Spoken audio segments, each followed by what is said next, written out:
அனைவருக்கும் வணக்கம். சற்றம் கிடைத்த முக்கிய அறிவிப்பின்படி தமிழ்நாடு சட்டசபை முடிவுகள் 2026ஆம் ஆண்டு தற்போது நிலவரப்படி யார் முன்னிலையில் உள்ளார், மீண்டும் யார் ஆட்சி அமைப்பார் என்பது பற்றி இந்த வீடியோவில் முழுமையாக பார்க்கலாம். வீடியோவை கொஞ்சம் ஸ்கிப் பண்ணாம கடைசி வரைக்கும் பாருங்க.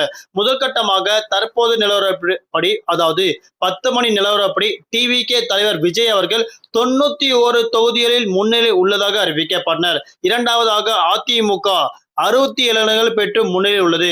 ஆனால் நொடிக்கு நொடி விஷயங்கள் மாறியுள்ளது. தற்போது டிவிகே தலைவர் விஜய் அவர்கள் 92 தொகுதிகள் பெற்று முன்னிலையில் உள்ளனர். இரண்டாவதாக 67 தொகுதிகள் பெற்று அதிமுக இரண்டாவதாக உள்ளது.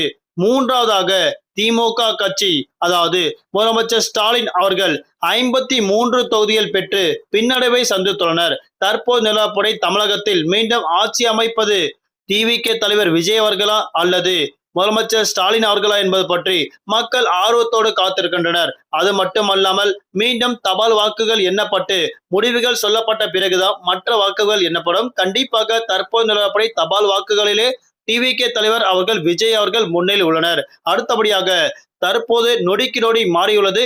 91 தொகுதிகள் பெற்று டிவிகே தலைவர் அவர்கள் விஜய் முன்னிலையில் உள்ளனர்.